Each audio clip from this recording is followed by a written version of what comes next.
Hey there, chart friends. Lamont here from Chart Guys, checking in on the electric vehicle and electric vehicle sector and wind. And one wind name. I will eventually get to that, addressing that. Okay. All right. So, let's see what we got here. Big gap up day, closed that gap, and then bulls bought that dip on Tesla, so new all-time highs, even over that extended hours resistance. Bears nowhere in sight. Bears nowhere in sight today. We do not get that fill, obviously. What's this trend line? We're just grinding this trend line now. Grinding trend line resistance right now. Set another hourly higher low in extended hours, though not terribly confident in that. Let's check the... Wow. Without extended hours on, there hasn't been an hourly higher low since 490.35. And we're just riding hourly overbought. All right, let me think here. So really, we're just waiting for bears to show up, right? If you are long, great. We're just waiting for bears to show up and potentially scale out of a position. But if you're trying to get with the trend right now, just realize it's many days of upside already. So daily consolidation will eventually occur. Just keep that in the back of your mind. The longer that we go up, the more likely it will become that we will get that daily consolidation. Right now, daily is overbought, but it's a blue sky bull, so RSI means a lot less. Technically, we have some divergence setting up as well. Potentially setting up. If this high gets put in and then the RSI does not break over this high here of 83 or so, then we'll have some bearish divergence setting up. Something to be mindful of on the hourly time frame. So that being said, looking for a continuation plays. Ideally, we'll just get 5-minute oversold. There is some price action history here. Check the hourly time frame. Make sure it is appropriate. Yeah, why not? So you'd essentially be looking for a 26 EMA hold in 5-minute oversold conditions, looking for that hourly higher low. If the bears are able to show up tomorrow, we'll be looking down at key support of 521.40, but really there's no sign of any bears as of right now.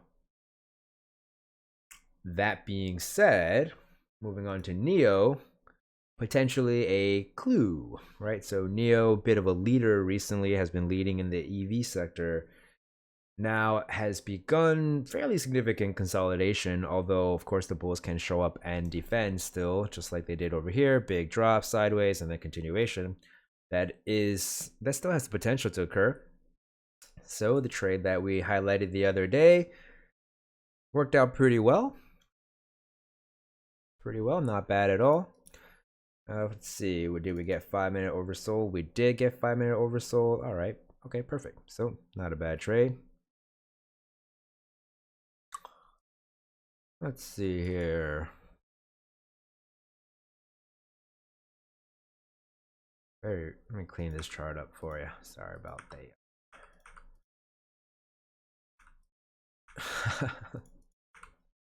Okay, that's much better.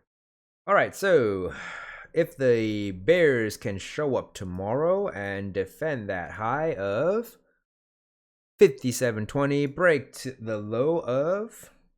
Actually, they want to defend this high. If bears can show up right away and defend 54.04 and break to a lower lows under 51.50, I think that would be a pretty good look to have bulls start scouting for that daily higher low. Anything over 42.50 will be one.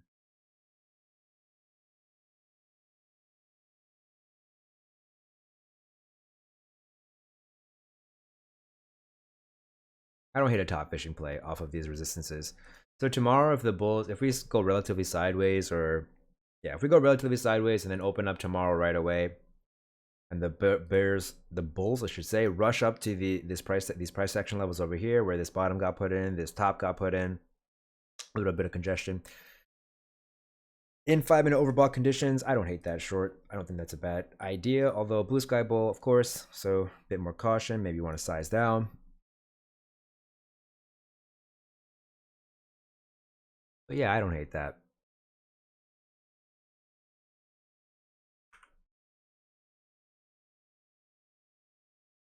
Otherwise, if we're looking for that daily higher low, then using the 12 EMA as our guide, we want to just make sure that we are scaling in hourly oversold conditions.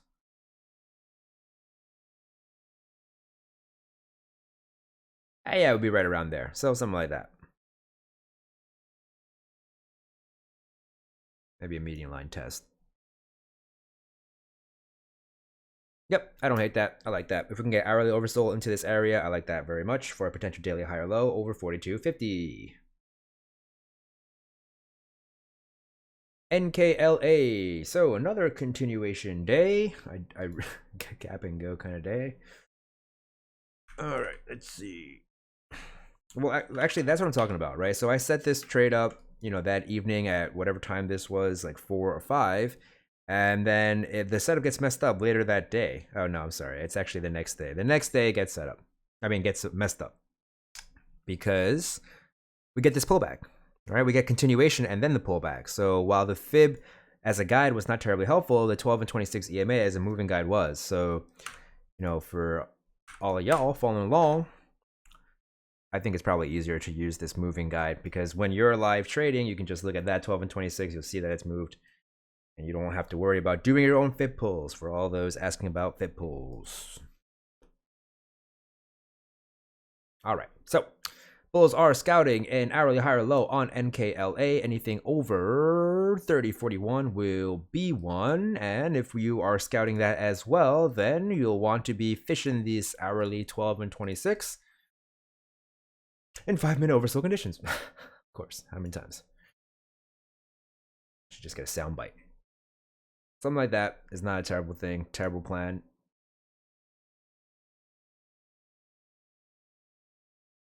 And again, adjust accordingly for this moving average. As it moves tomorrow, there will be, 4 candles. So move accordingly. But I don't hate something like that. Remember, 5-minute oversold into this zone.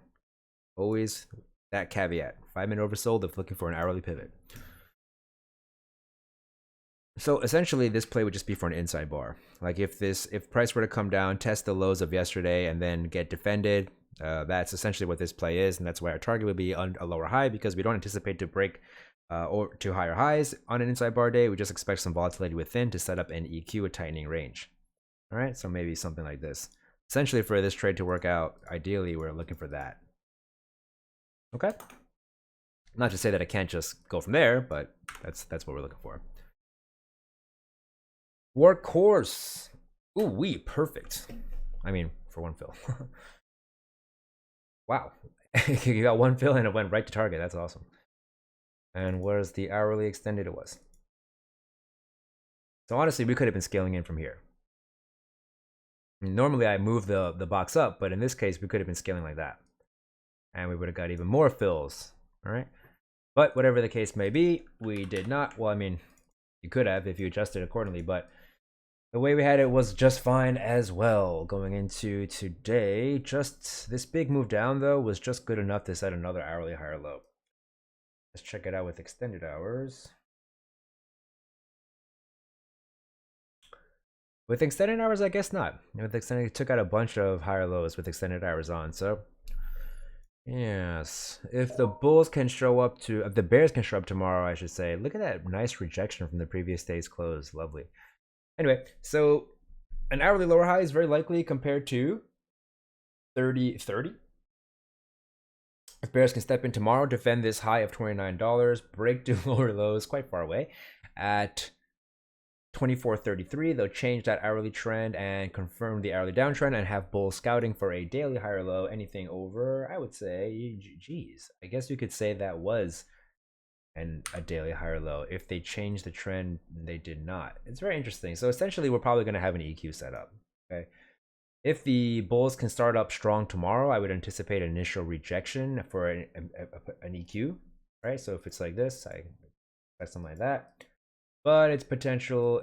There's the potential that bears just step in tomorrow, and in which case I would anticipate something more akin to this.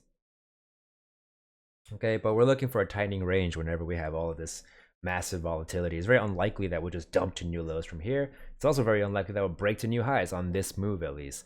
Consolidation for a tightening range is much more likely. So short-term trades, if we go sideways, we can be top fishing off of this resistance for 30-30. So something like this. Looking for a short. Take that bot. Looking for a short, something like that. Want to make sure the 5-minute would be extended. It would. And if we're looking long, we'll just want to be bottom fishing this support over here, right? Hard to say where it'll be, but let's see.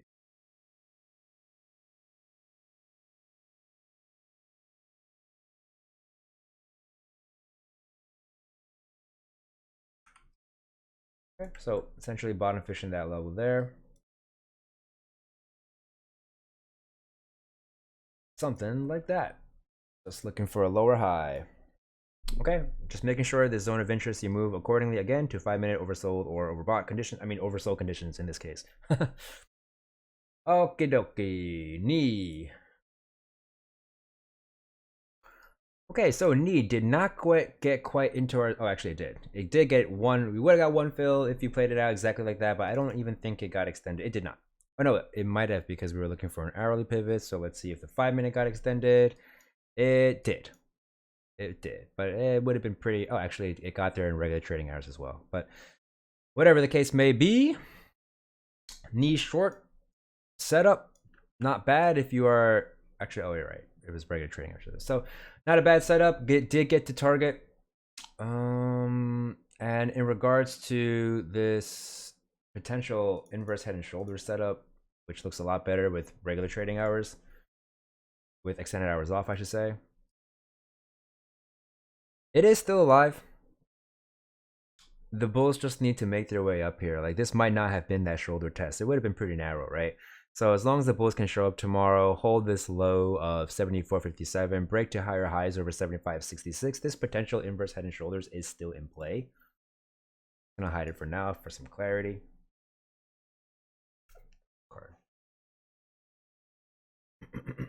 So daily downtrend continues, although we just had an inside bar today. Bulls are showing up to play defense, trying to hold this previous channel resistance as support, grinding it. Not a bad look. Kind of starting to look like potentially a wedge shaping up. Yeah, that's pretty nice. 2 touches on top, so not terribly confident about the top, but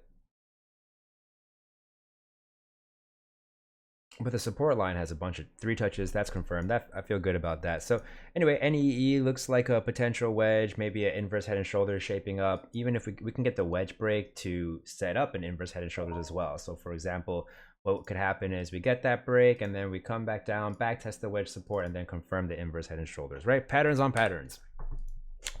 Okay, so that's what we're looking out for knee. We are still scouting a weekly higher low. We're about to test that 12 EMA. Anything over 72.50 will be a weekly higher low.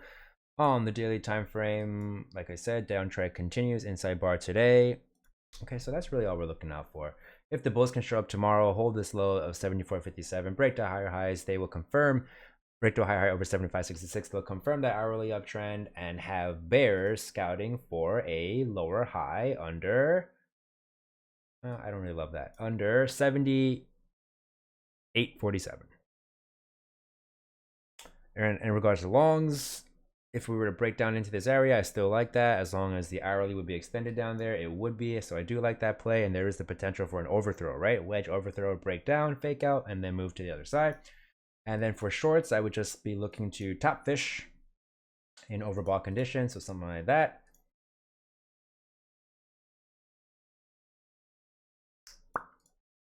Just like that. All right, that about covers it. Thanks for tuning in, and I will see you all soon.